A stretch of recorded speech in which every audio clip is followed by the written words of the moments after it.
인생을 살아가는 날 동안 영의 양식, 육의 양식을 날마다 풍성하게 내려주시기를 바랍니다. 육신만 건강한 것이 아니라 우리의 영혼이 건강한 그런 삶이 될 수 있기를 주의 이름으로 축복합니다. 우리 옆에 있는 분들하고 같이 인사하면서 고백하겠습니다. 사랑합니다. 축복합니다. 감사합니다. 한 번 더 인사하겠습니다. 사랑할 줄 아는 사람이 됩시다.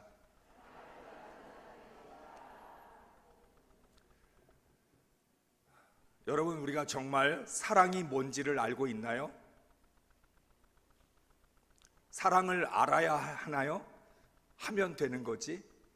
우리는 늘 그런 생각을 갖고 있습니다. 그러니까 우리가 늘 익숙하다라고 생각하는 것, 잘 알고 있다라고 생각하는 것, 그건 특별히 노력할 게 없고 그냥 하면 되는 거야. 그러다 보니까 주먹구구식으로 하게 되고, 하면 할수록 뭔가 잘못됐다라고 하는 게 느껴지는 거죠. 예배, 예배를 드리면 되지 예배를 배워야 돼? 언어, 말하는 것 왜 배워야 돼? 한국말 나 잘하는데. 하늘의 언어를 배운다는 게 무슨 뜻이야? 기도는 하는 거지 기도를 왜 배워야 돼? 우리는 그런 우리에게 이미 익숙해져 있는 그런 한 가지 한 가지를 가지고서 왜 배워야 되는가? 내가 얼마나 그것을 제대로 알고 있는가? 그거는 신경 쓰지 않고 그냥 내가 잘 알고 있으려니 그렇게 그냥 스스로를 믿으면서 우리가 이 세상을 살아가고 있어요. 그렇기 때문에 부딪히는 일들이 많아요. 한계도 금방 느끼고, 사랑하려고 하는데 왜 사랑이 안 될까? 왜 우리는 사랑의 이름으로 상처를 주고받을까? 차라리 사랑하지 않았으면 상처도 주지 않았을 텐데 꼭 사랑한다고 해서 상처를 주게 되고, 사랑이라는 이름 때문에 상처를 받게 된다는 거죠. 말씀을 드린 것처럼 생물학적인 나이와 신앙의 나이는 정비례하지 않습니다. 오히려 반비례할 때가 참 많습니다. 이 말은 신앙생활을 한 시간과 내가 얼마나 성숙하냐라고 하는 건 정비례하지 않고 반비례할 때가 많다는 거죠. 그렇기 때문에 여러분, 우리가 왜 중요한 것들을 중요하다고 말하면서 중요한 것을 위해서는 노력하지 않느냐는 거예요. 사랑이 제일 중요합니까? 그러면 사랑을 위해서 가장 많이 우리가 에너지를 써야 돼요. 제가 이제 부모 교육 이런 거 할 때 꼭 그런 이야기 합니다. 우리가 밖에 나가서 일하고 돌아오기 때문에 우리가 밖에서 일하는 시간이 남자분들은 많으니까, 요즘 여자분들도 일하니까 우리 모두 다 일하는 시간이 많습니다. 그래서 대부분의 가족들은 밖에서 자기가 가지고 있는 에너지를 100% 다 씁니다. 그래서 밖에서 만난 사람들에게는 돈도 잘 쓰고 시간도 잘 내어주고 말도 잘 들어주고, 밖에서 하는 모든 것들에 대해서는 우리가 전심전력을 다해서 에너지를 씁니다. 그리고 나서 집에 돌아오면 모든 에너지를 소진했기 때문에 다 위로받고 싶은 사람만 있습니다. 남편도 아내에게 나 힘들어, 나 좀 위로해줘. 아내도 나 지쳤어, 힘들어, 나 좀 위로해줘. 자녀들도 아빠 나 오늘 얼마나 힘들었는데 나를 좀 위로해줘. 모두가 다 자기를 위로해달라고만 합니다. 그런데 그 집안에는 위로해 줄 사람이 아무도 없어요. 모두가 다 바깥에서 자기의 에너지를 썼기 때문에. 그래서 제가 늘 이야기합니다. 항상 가족을 위한 에너지를 남겨둬라. 내가 바깥에서 일을 위해서 에너지를 써야 된다면 한 70% 정도 그 에너지 쓰고 가족을 위한 30%의 에너지를 가지고 있어야 된다. 돈을 쓸 때에도 바깥에 만나는 사람들을 위해서 쓰는 돈과 가족을 위해서 쓰는 돈들을 구별할 줄 알아야 된다. 남겨둬야 된다. 내 마음, 정서적인 그 마음도 가족을 위한 마음이, 정서가 남겨져 있어야 가족을 토닥할 수 있고 가족들을 돌보아 줄 수 있다. 그렇게 제가 늘 이야기합니다. 저희 둘째 아들이 이제 전도사로 이제 생활을 하고 있는데, 그 친구가 고등학교를 졸업하면서부터 그냥 알바를 시작했어요. 그냥 알바를 계속해서 지금까지도 끊이지 않고 알바를 합니다. 그런데 늘 알바를 하면 그 친구가 자기가 받은 돈 중에서 이것은 부모님을 위해 쓸 돈으로 떼어놓습니다. 얼마를 받든지 자기 받는 돈이 하나님께 드리는 헌금, 자기가 쓸 돈, 그리고 가족을 위해서 쓸 돈. 그래서 늘 그 아이가 저희들한테 그렇게 해요. 뭐 사줄까? 뭐 사줄까? 뭐 사고 싶은 거 있으면 얘기해. 뭐 이런 식으로 큰 소리를 칩니다. 우리가 알지요. 알바를 해서 번 돈이 얼마나 된다고. 그거 뭐 정말 그게 무슨 의미가 있습니까? 그런데 제가 늘 그 아이한테 감사하다고 표현해요. 나는 네가 부모님을 위해서 쓸 돈을 이렇게 남겨두는 거, 난 그게 너무 고마워. 너무 감사하다.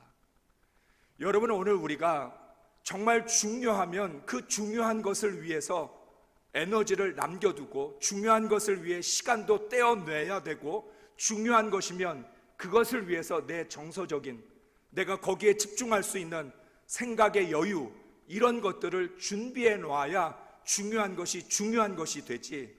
그게 준비되어져 있지 않으면 중요하다는 말이 아무 소용이 없어요. 우리가 말하잖아요. 남편과 아내가 서로 당신이 내 인생에 가장 소중해. 그런데 왜 그 소중한 사람을 위해서 시간을 쓰지 않나요? 왜 소중한 사람을 위하여 마음을 주지 않나요? 왜 소중한 사람을 위하여 돈을 쓰지 않냔 말이에요.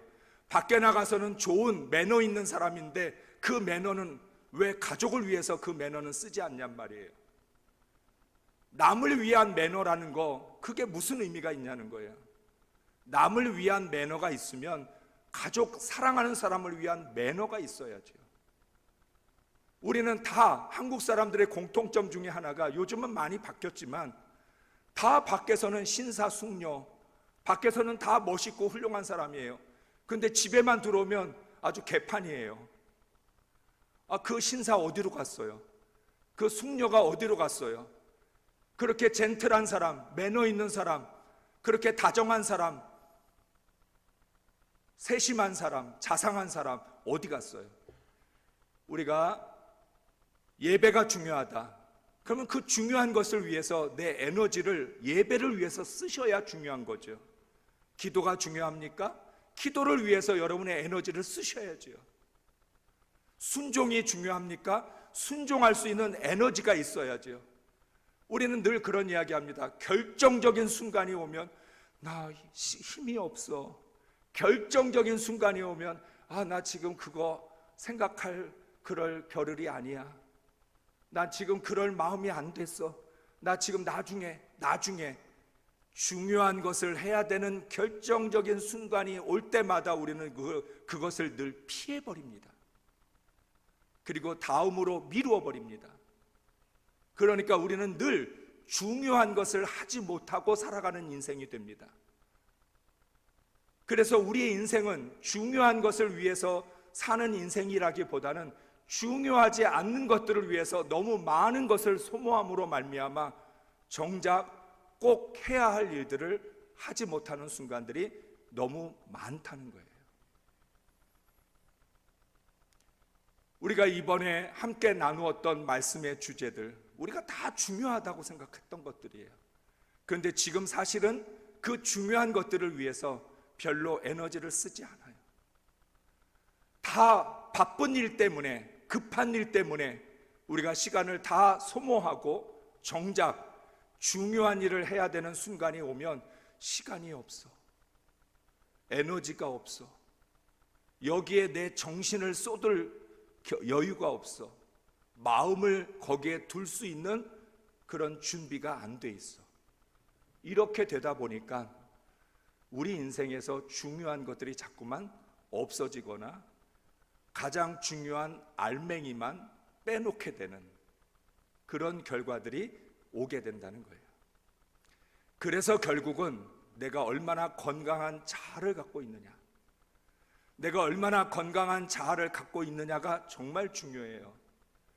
저도 목사로서 멘탈을 생각해 봅니다. 근데 제 멘탈을 생각해 보면 저도 역시 유리 멘탈이에요.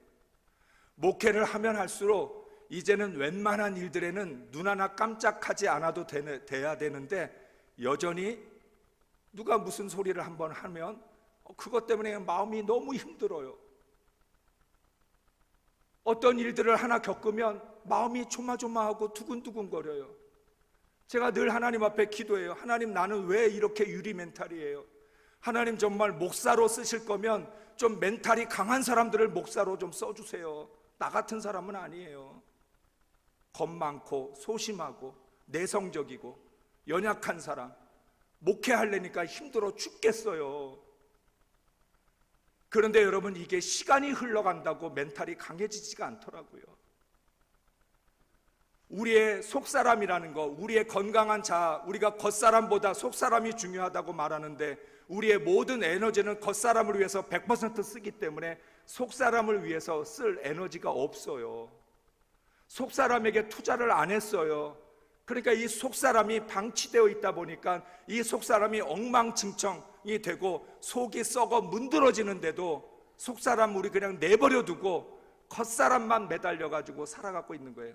그러니까 그 속사람이 병든 것을 해결하려고, 속사람이 공허한 것을 해결하려고 우리는 자꾸만 겉사람의 포장에 관심을 갖고 거기에 매달려요. 보상받으려고. 그래서 더 명예를 얻으려고 하고, 사람들의 칭찬을 받으려고 하고, 사람들의 말 한마디에 천국과 지옥을 오락가락해요. 누구가 나를 칭찬해주면 천국에 있는 것 같고, 누가 나를 조금만 비판하면 당장 지옥에 떨어진 것 같은, 사람의 말 한마디가 내 마음을 천국과 지옥으로 올라갔다 내려갔다 그렇게 만들게 된다는 거예요. 우리가 스스로 본능적으로 알아요.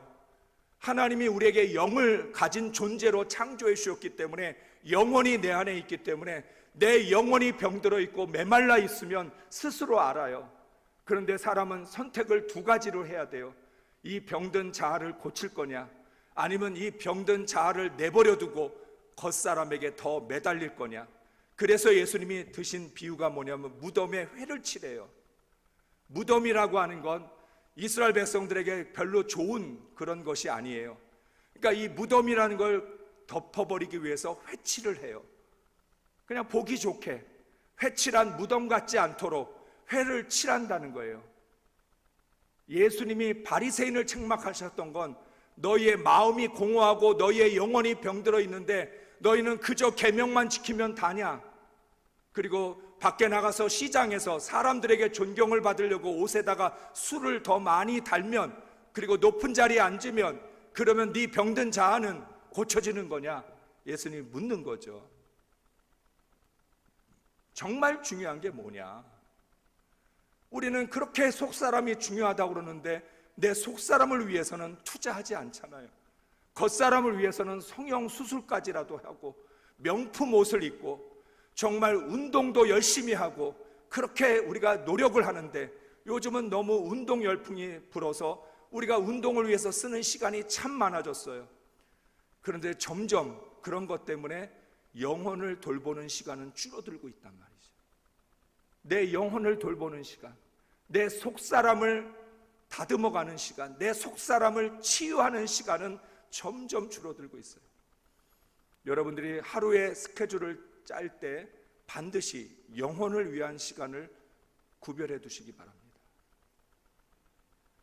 여러분이 하루의 시간을 균형 있게 짜야 돼요. 나의 지정의, 내 영혼, 그리고 육신, 이러한 것들의 밸런스, 바깥의 일과 가족들과 함께하는 일들, 소중한 사람들하고 같이 있는 것, 이런 것들을 잘 여러분이 분배할 수 있어야 돼요. 시간은 바쁜 순서로 쓰는 게 아니에요. 중요한 순서로 시간을 써야만 한다는 거예요. 그렇다면 여러분 스스로가 이런 것들을 분별할 줄 알아야, 그래야 여러분의 영혼이 성장하게 되고, 여러분의 영혼이 건강하게 되고, 여러분의 멘탈이 강해져서 흔들리지 않고 단단한 사람이 될 수 있다는 거예요. 여러분, 예수 믿는 사람들이 단단한 사람들이 돼야 되는데 의외로 물러 터져요. 너무 쉽게 상처받고 너무 쉽게 상처 줘요. 상처는 받지도 말고 주지도 말아야 돼요.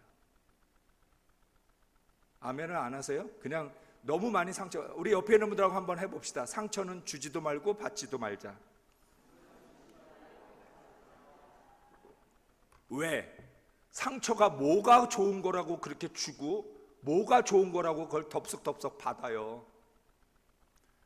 다시 한번 합시다. 나는 상처를 받지 않겠습니다. 나는 상처를 주지 않겠습니다. 누가 상처를 주면 나 안 받아, 가져가. 그렇게 거절하세요. 상처를 좀 거부하세요. 상처를 거절하세요.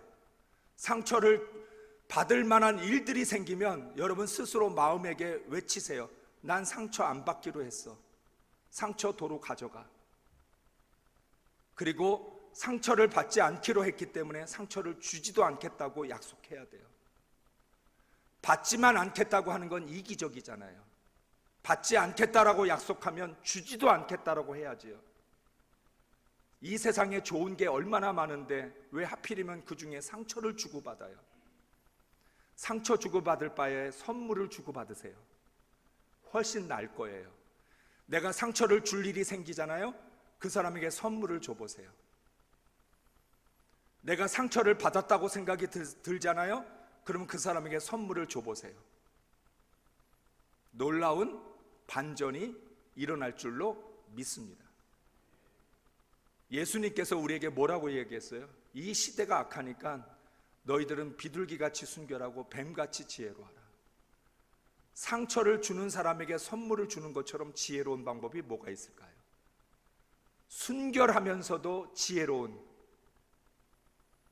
순결하다는 게, 순수하다는 게 미련하고 어리석은 것이 되지 않고 순전하기 때문에, 순결하기 때문에 훨씬 더 지혜로워서 하늘의 지혜를 가지고 세상의 죄악과 맞서 싸워야 이기는 거지.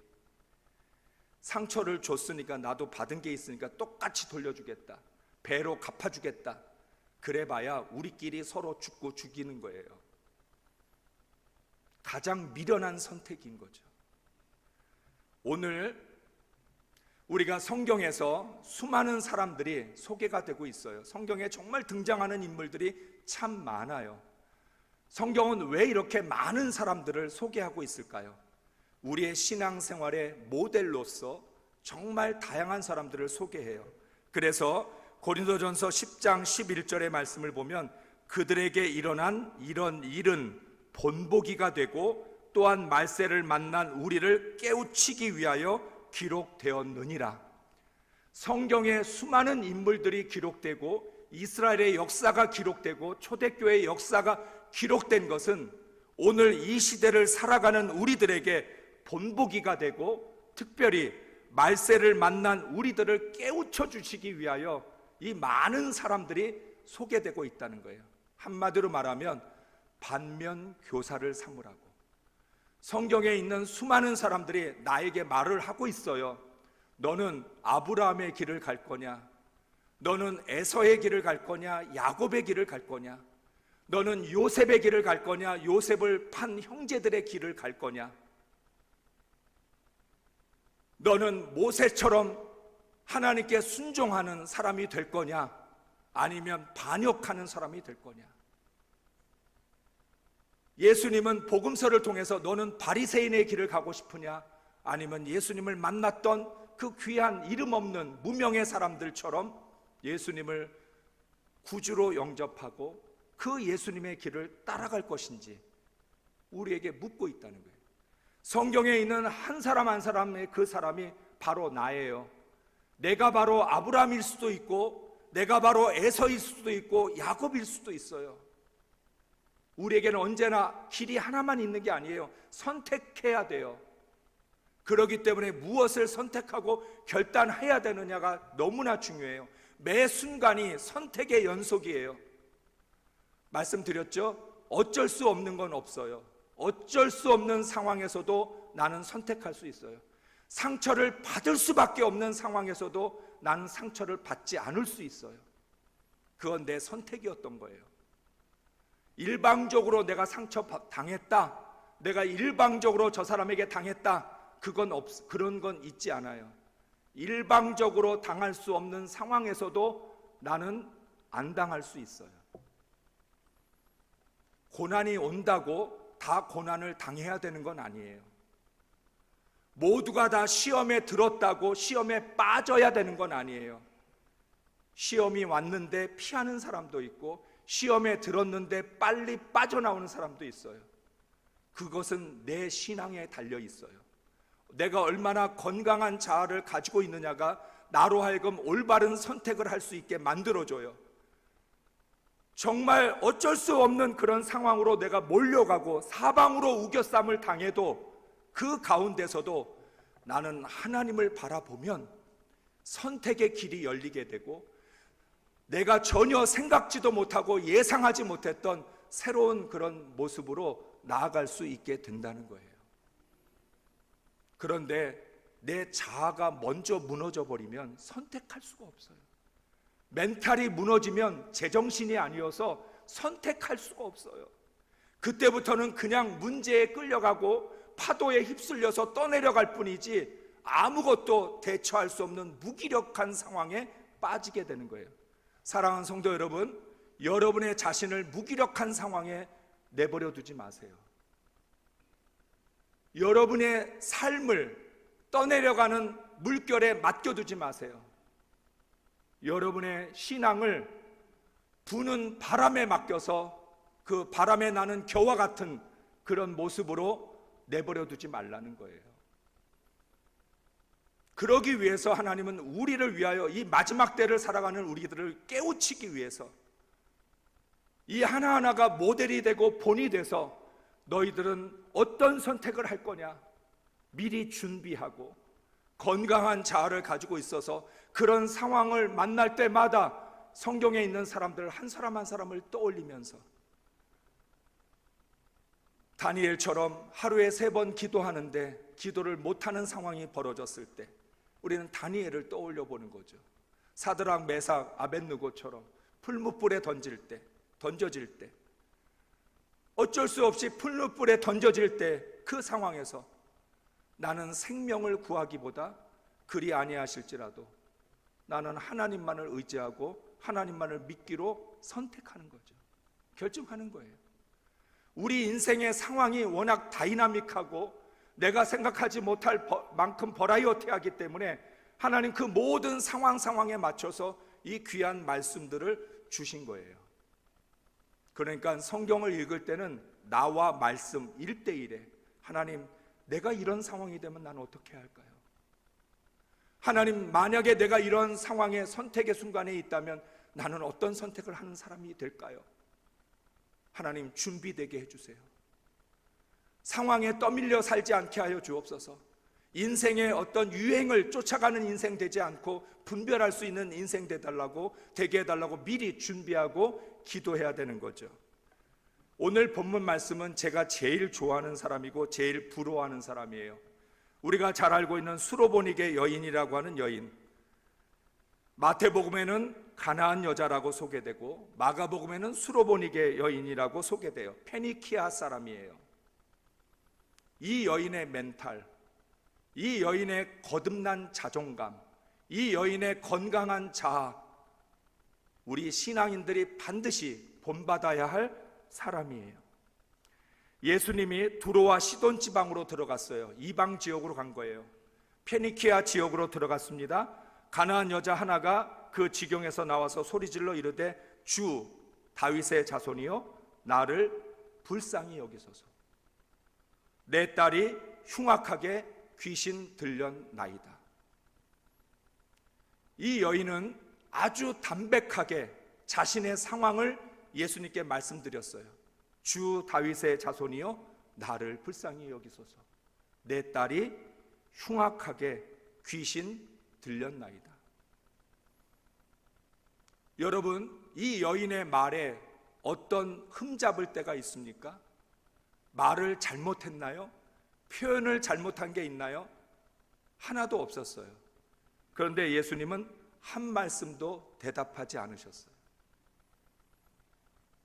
오늘날 교회에서 일어나는 일들 중 하나, 어떤 집사님이 목사님한테 뭐라고 말을 했는데 목사님이 대답을 안 하셨어요.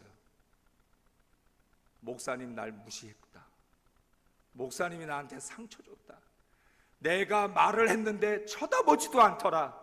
목사님이 나에게 어쩌면 그럴 수 있느냐? 나를 무시하는 거냐?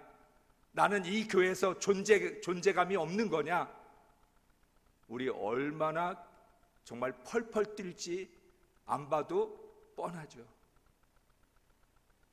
예수님이 대답을 안 하셔요. 사람이 말을 했으면 대꾸를 해야지.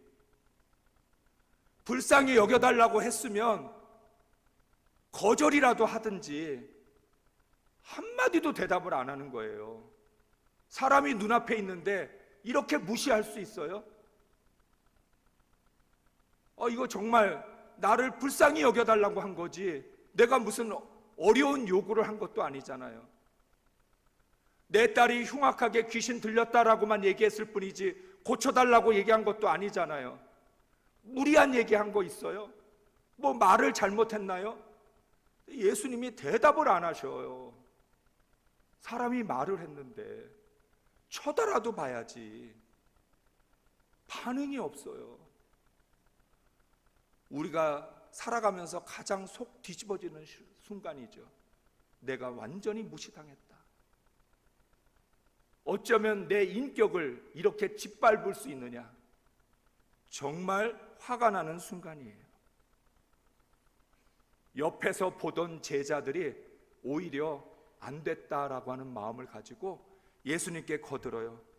제자들이 와서 청하여 말하되 그 여자가 우리 뒤에서 소리를 지르오니 그를 보내소서.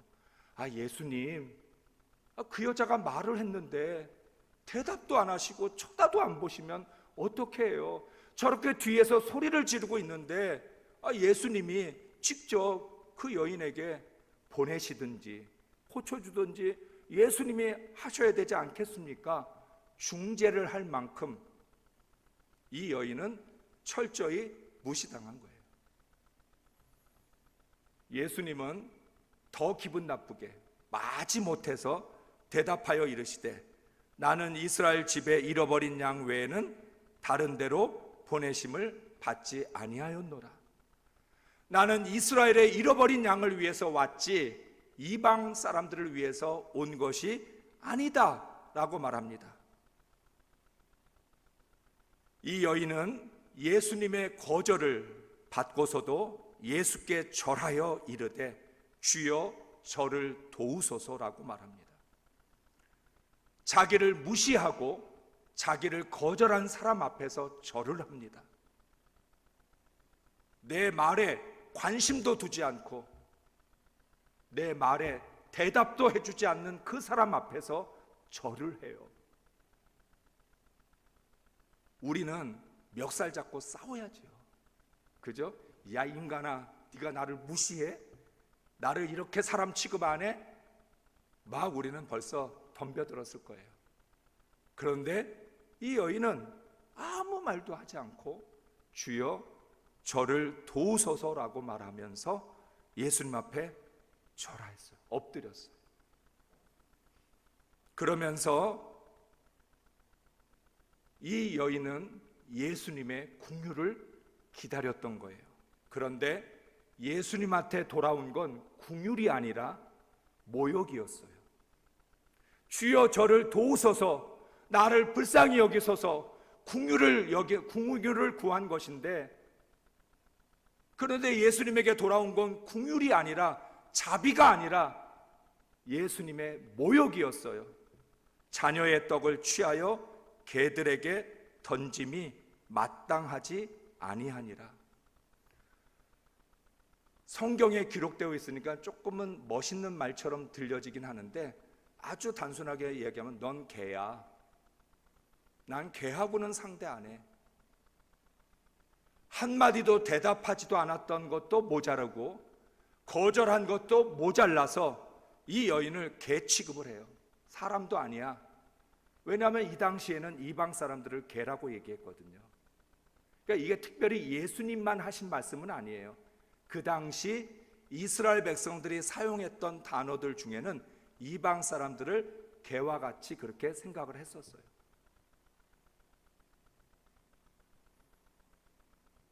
이 여인이 왜 개라고 취급을 받아야 되죠? 이 여인이 잘못한 게 있다면 딸을 고치기 위해서 예수님 앞에 나와 불쌍히 여겨달라고 한 것밖에 없는데 뭘 잘못했어요? 뭘 그렇게 크게 개 취급을 받을 만큼 잘못했나요? 여러분, 우리가 공동체 안에서 그게 교회이든 가정이든 이런 취급을 받을 때가 있어요. 그래서 우리가 그렇게 이야기하잖아요. 도대체 내가 뭘 잘못했길래 나한테 그렇게 하냐고. 내가 뭘 잘못했길래 나를 사람 취급도 안 하냐고. 정말 우리가 승질나서 정말 우리 악착같이 싸우고 싶고, 그래 한번 끝까지 싸워보자 그러고 싶은 순간들이 얼마나 많냐는 거예요. 예수님은 궁유를 구하는 여인에게 모욕을 주고 저주에 가깝게 개라고 말씀을 하십니다. 개들에게 던져주는 게 마땅하지 않다. 제가 이 여인에게 가장 존경스럽고 본받고 싶은 건 그 상황에서 이 여인의 말은 주여 올소이다. 주님 옳습니다. 나는 개입니다. 사랑하는 성도 여러분, 사람들이 우리를 향해서 뭐라고 얘기를 해요? 사람들이 나를 향해서 그래 너는 개다 이렇게 얘기해요. 그런다고 내가 개가 되는 것도 아니고요. 사람들이 내 인생을 규정하도록 내버려 두면 안 돼요. 사람들이 나를 평가하고 비판하고 험담을 해요. 사람들이 나를 향해서 뭐라고 얘기를 해요? 너는 어떤 사람이야? 너는 그거밖에 안 돼. 너는 그 정도의 인생을 살아갈 존재야. 이런 식으로 나를 막 취급해요.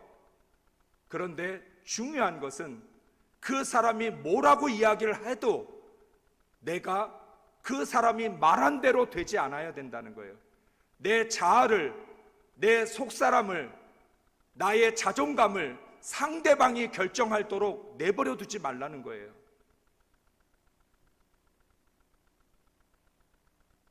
이 여인은 이야기합니다. 주님 옳습니다.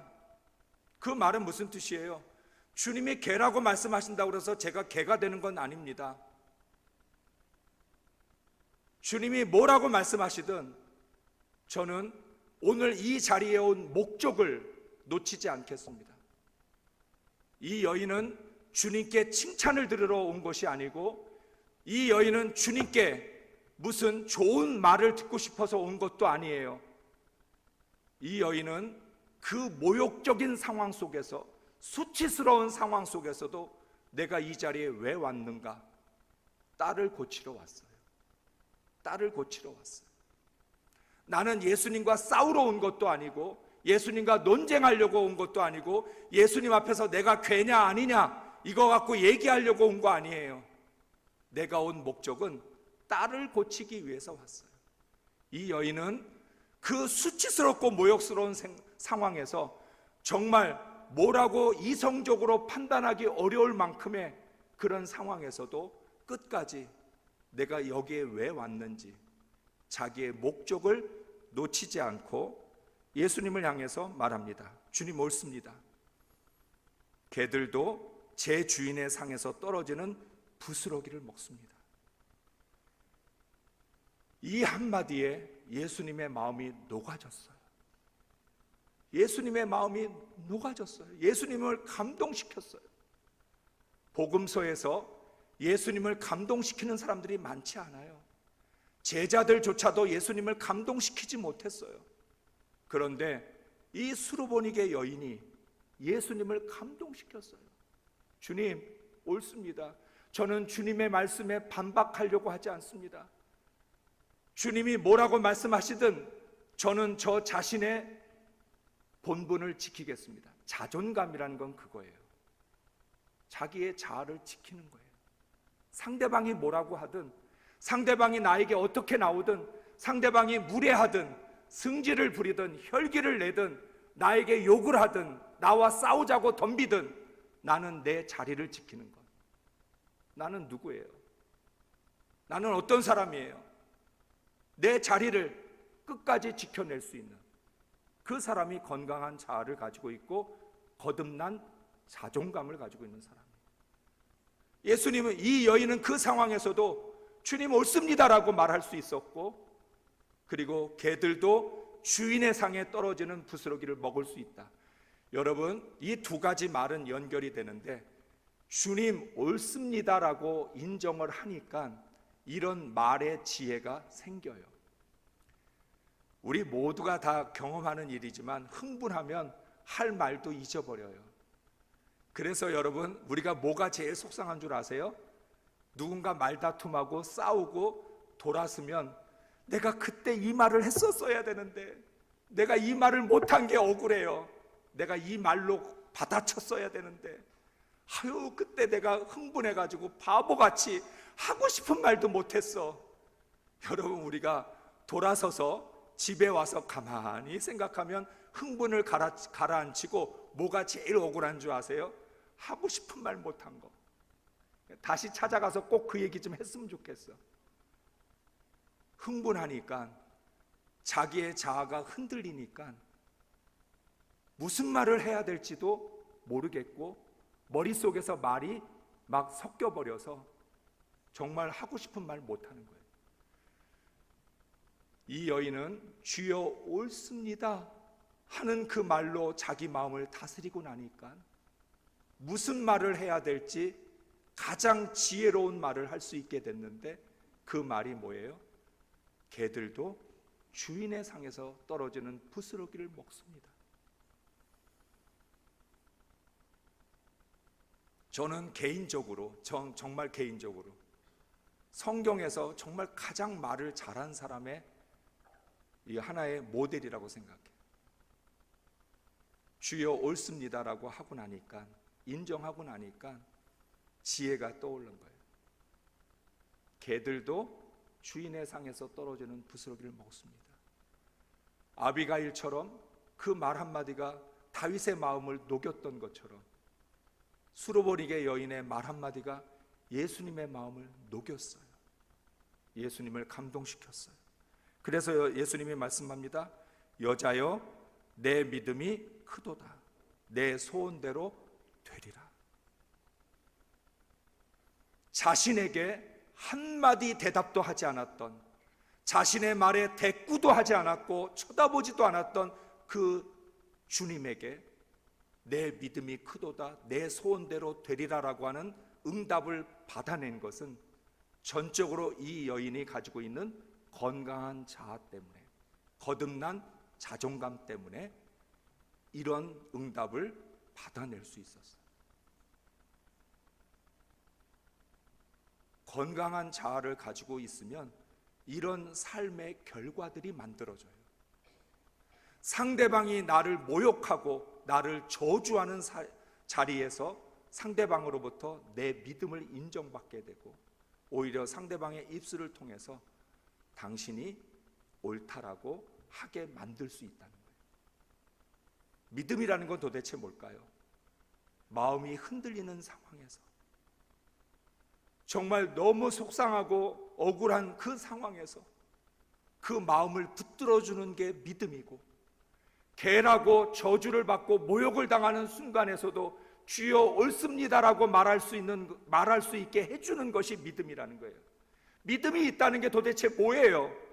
믿음은 그냥 하나님만 믿으면 되는 게 믿음인가요? 말로만 주여 주여 하면 그게 믿음인가요?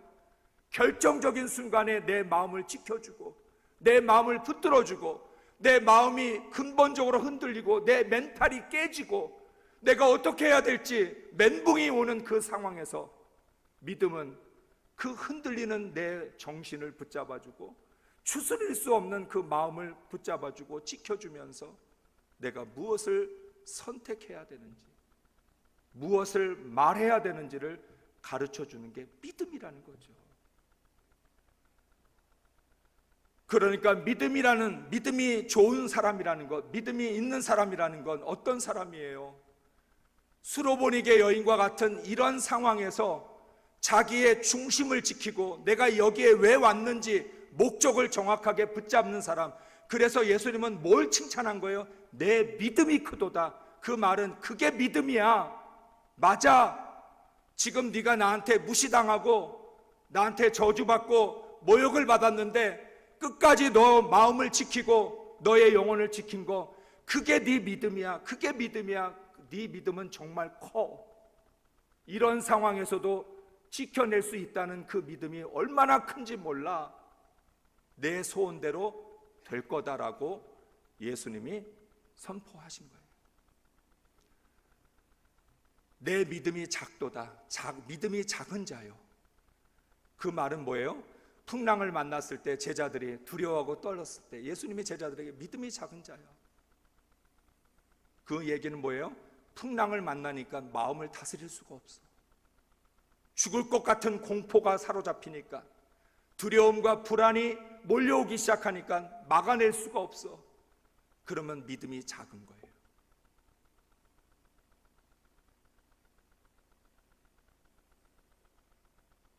두려워하지 말라라고 하는 말은 두려워할 수밖에 없는 상황에 만났어도 너는 두려워하지 않기로 선택하라고 하는 뜻이에요. 두려워하지 마라. 누가 봐도 두려워할 수밖에 없는 상황이에요.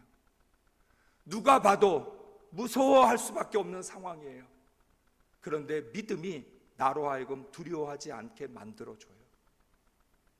불안해하지 않도록 만들어주고 염려하지 않도록 만들어줘요. 상황이 바뀌어서가 아니라, 문제가 해결이 돼서가 아니라 믿음이 나를 지켜주고 내 이 자존감을 붙들어주고 내 자아를 지켜주니까 그 상황에서도 두려워하지 않게 되는 거예요.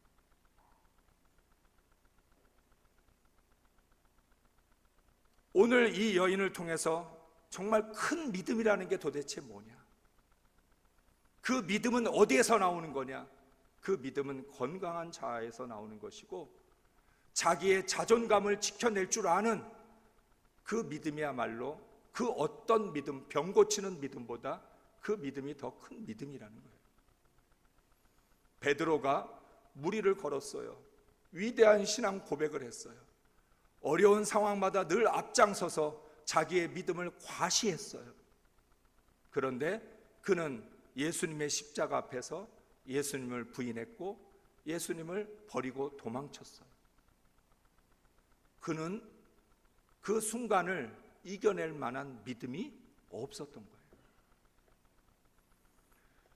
여러분, 결국 우리가 신앙생활하면서 계속해서 부딪힐 수밖에 없는 거, 계속해서 우리가 신앙생활을 하면서 계속해서 부딪힐 수밖에 없는 건 내 자아예요. 여러분, 왜 인생이 힘들어요? 왜 살기가 힘들어요? 나 때문에 힘든 거예요. 나 때문에. 흔들리는 이 마음, 이 내 마음 때문에 힘든 거고 내 생각 때문에 힘든 거예요. 그런데 우리는 자꾸만 뭐라고 얘기해요? 저 사람 때문에 내가 힘들고 저 사람만 없으면 괜찮은데, 환경이 바뀌고 상황만 바뀌어지면 내가 나아질 것 같은데, 우리 그렇게 늘 이야기해요. 그런데 그 사람이 없어지고 상황이 바뀌어지고 환경이 달라져도 나는 여전히 힘들어요. 왜 그런 거예요? 원래 처음부터 나 때문에 힘들었던 거예요. 건강한 자아를 갖지 못한 상태에서 신앙생활을 하려니까 힘든 거예요. 자존감이 무너진 상태에서 하나님을 믿다 보니까 믿음이 없는 상황에서 신앙생활을 하려니까 너무너무 힘들 수밖에 없는 거예요. 제가 그런 표현을 써요. 우리는 자꾸 옆에 있는 사람이 태클을 건다고 그래요. 자꾸 나한테 왜 발을 걸어? 왜 자꾸 나한테 시비를 걸어? 왜 자꾸 나를 넘어지게 만들어? 그런데 제가 말씀을 드리죠. 다른 사람의 발 때문에 넘어지는 게 아니라 내가 내 발에 걸려 넘어지는 거야. 여러분, 길을 걸어갈 때 여러분 스스로가 자기 발에 걸려서 넘어져 본 적이 있죠? 그때 넘어지면 되게 창피해요. 그래서 주변을 봐요. 누가 본 사람이 없나? 그리고는 꼭 누가 봤나 안 봤나 확인하고 둘을 털고서 아무 일도 없었던 것처럼 딱 그렇게 해요. 자기 발에 걸려 넘어지는 것처럼 참 쑥스럽고 창피한 게 없어요.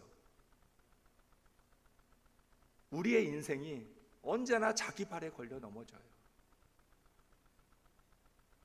특별한 경우가 아니면 누가 내 발을 걸 이유가 없어요. 내 발에 태클을 걸지 않아요. 내가 내 발에 걸려 넘어지고 나면 창피하고 쑥스럽고 무안하기도 하고, 그래서 우리는 툭툭 털고 일어나서 아무 일도 없었던 것처럼, 그때는 아파도 아프다고 말도 못해요. 그리고 집에 가서 아고 아파 아무도 없을 때 혼자서 아고 아파.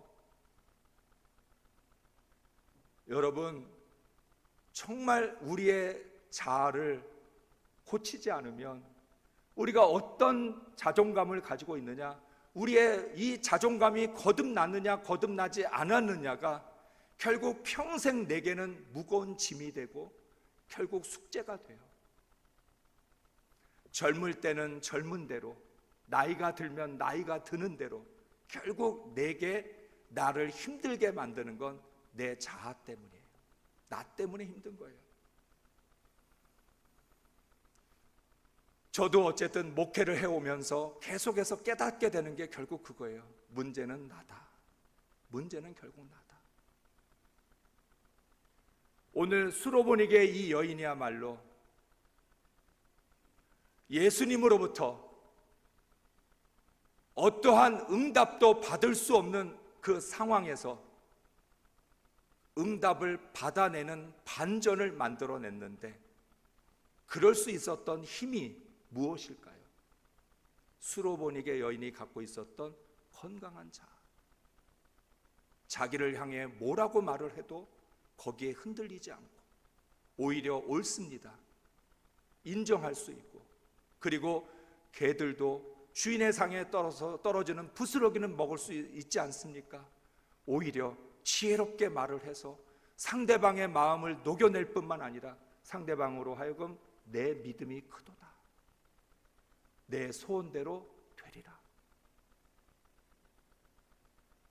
어떤 사람들은 응답받을 수 없는 상황에서도 응답을 받아내기도 하지만, 어떤 사람은 응답받을 수밖에 없는 상황에서도 응답받지 못하는 일들이 얼마든지 일어날 수 있다는 거죠. 우리가 요한 3서에 보면 그 공동체 안에 두 사람이 있었어요. 디오드레베와 데메드리오. 두 사람 모두가 그 교회의 지도자였어요. 우리가 잘 알고 있죠? 디오드레베라고 하는 사람, 뭐라고 소개를 하냐면 이렇게 소개해요. 으뜸되기를 좋아하는 디오드레베. 디오드레베라고 하는 사람 자체가 으뜸되기를 좋아해요. 오늘날 우리가 교회에서 제일 많이 만나게 되는 잘난 체하는 사람, 으뜸되기를 좋아하는 사람이에요. 이 으뜸되기를 좋아하는 디오드레베가 우리를 맞아들이지 않았어요.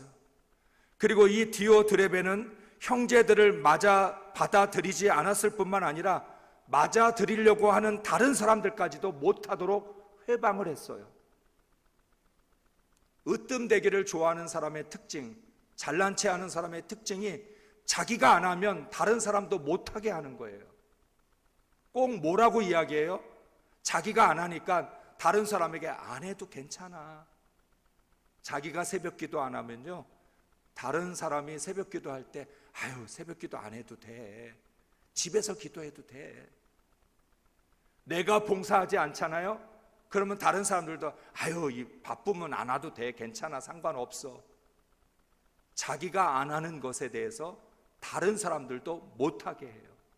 이 디오드레베가 병든 자아를 가지고 있는, 예수를 믿어도 자아가 바뀌지 않으면, 예수를 믿어도 자존감이 거듭나지 않으면, 예수를 믿어도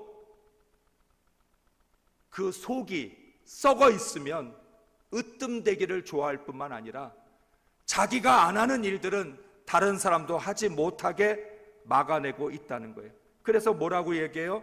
하는 자를 금하여 교회에서 내쫓는도다.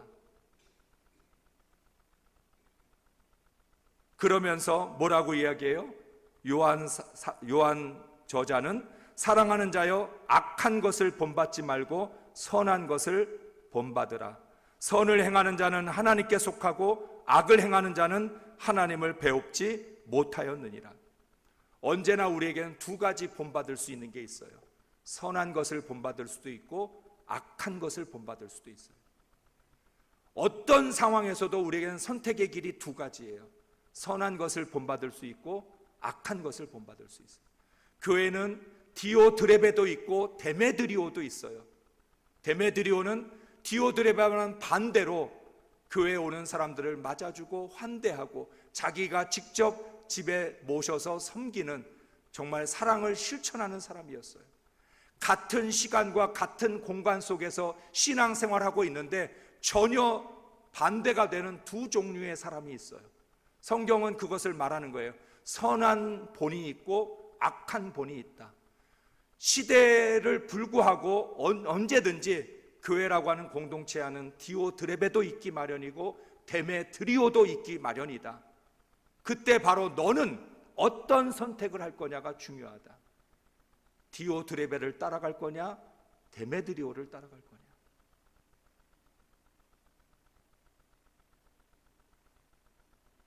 결국은 교회라고 하는 공동체는 한 사람 한 사람이 모여 있기 때문에 한 사람의 신앙이 그 교회의 신앙을 결정하는 거예요.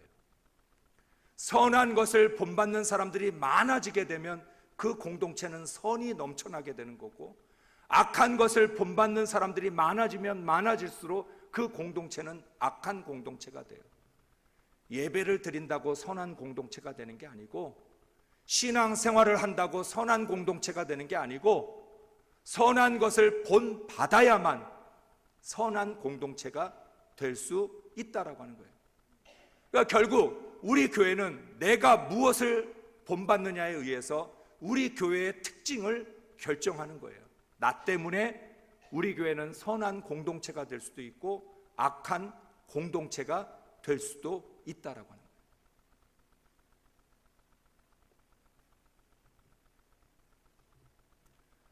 복음서에서 정말 많은 사람들이 병을 고칩니다. 근데 대부분은 다 병만 고쳐집니다. 그런데 예수님이 말씀하실 때 꼭 이렇게 말씀하시는 것이 있습니다. 네가 구원받았다. 그 말은 병만 고친 게 아니라 영혼을 고쳤다라고 하는 뜻이기도 해요. 우리에게 중요한 건 병을 고치는 게 아니라 내 영혼을 고치고 건강한 자아를 고쳐야 평생을 살아갈 수 있는 힘을 얻을 수 있는 거예요. 여러분, 우리가 겪었지만 병은 고치면 또 걸려요. 병을 한번 고침받았다고 영원히 병에 걸리지 않는 게 아니에요. 한국교회 신유의 은사를 가진 사람들이 그렇게 많았는데 문제가 뭐예요? 병 고친 사람들이 인생을 엉망진창으로 사는 거예요. 그렇게 은사를 가지고 행했던 분들이 다 오히려 신앙에서 떨어지고 교회를 떠난 사람들이 많아졌어요. 그때는 정말 은사가 전부인 줄 알았어요. 나도 한번 신유 은사 받으면 좋겠다. 나도 예언의 은사 받으면 좋겠다. 나도 영분별의 은사를 받으면 좋겠다. 그래서 정말 우리가 그렇게 은사에 매달렸는데 결국 그 은사의 결과들은 오히려 믿음을 잃어버리는 것으로 결과가 나타났다는 거예요. 그 얘기는 뭐예요? 병을 고친다는 것과 영혼을 고친다는 건 꼭 일치하지 않는다. 복음서에서 나타난 수많은 사람, 예수님을 만나서 병을 고쳤는데 병만 고친 사람이 있고 영혼까지 고친 사람이 있어요. 그래서 그 사람들은 예수님을 따르는 사람이 됐어요. 그런데 병을 고쳤지만 예수님을 따르지 않는 사람들이 훨씬 더 많았던 거예요. 오늘날도 이것은 계속 반복이 돼서 여러분들이 기도를 통해서 많은 응답을 받고 신앙의 체험을 하고 영적인 그런 놀라운 일들을 겪었지만 기적을 보았어도 영혼이 고쳐지는 건 아니라는 거예요. 그래서 얼마나 많은 사람들이 하나님으로부터 축복도 받고 하나님으로부터 은혜도 받고 믿음의 증거들도 가지고 많은 은사들을 경험했는데 결국 자기의 거듭나지 못한 자존감 때문에 무너지는 사람들을 우리 얼마나 많이 보냐는 거예요. 정말 교회를 크게 부흥시킨 목회자들이 건강하지 못한 자아 때문에 결정적인 순간에 다 무너지는 걸 보면서 꼭 외적인 증거가 내적인 열매와 일치하는 것은 아니다. 그래서 앞서 읽어드렸던 고린도전서 말씀에 보면 10장 11절의 말씀, 21절의 말씀을 읽었는데 그 다음에 말씀이 뭐예요? 스스로 선줄로 생각한 자는 넘어질까 조심하라. 자기의 영혼의 상태를 깨닫지 못한 상태에서 자기가 서 있다고 생각해요. 그런데 영혼이 병들어 있으면 순식간에 넘어져요. 조금만 건드려도 무너져요. 바로 수로보니게 여인이 보여주는 게 뭐예요? 아무리 건드려도 무너지지 않는 단단한 자아. 무시해도, 모욕을 줘도, 저주에 가까운 말을 해도 그 여인의 자아는 무너지지 않고 끝까지 주님을 만나서 주님의 은혜를 구하고 주님을 감동시켜서 내 믿음이 크도다, 네가 구원받았다라고 하는 그 응답까지 받아낸 것. 그게 믿음이 단단한 사람, 내면이 단단한 사람, 그게 정말 진리의 말씀으로 다시 태어난 사람들의 모습이라는 거예요. 결국 성경은 이렇게 수많은 사람들을 보여주면서 그래 맞아, 안진뱅이가 일어나기도 하고 죽은 자가 다시 살아나기도 하고 무리를 걷기도 하고 오병이어의 기적도 일어나고 수많은 것들이 다 일어나지만 그것은 어디까지나 믿음을 갖기 위한 표적이지 그게 믿음의 본질은 아니다. 더 중요한 것은 믿음은 그 영혼을 변화시켜서 인생을 바꾸고 역사를 바꾸는 것이다. 병을 고쳤다고 역사가 바뀌어지지 않습니다. 오병이어를 통해서 5천 명이 먹고 12광주리가 남았다고 역사가 달라지진 않았어요. 내면이 변화된 사람, 예수를 만나 거듭난 자존감을 갖고 단단한 자아를 가진 사람, 단단한 영혼을 가진 사람들이 언제나 시대를 바꾸고 역사를 바꾸고 하나님의 나라를 이루어갔다는 거예요. 그렇다면 오늘 이 한국교회 현실 속에서 뭐가 필요한 거예요? 수로보니게의 여인과 같이 거듭난 자존감을 가진 목사들이 필요하고 성도들이 필요해요.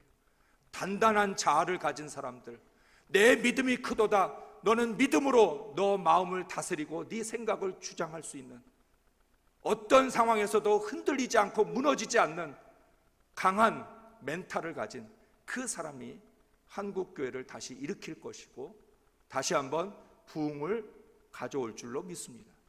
여러분이 그 주인공이 되시기 바랍니다.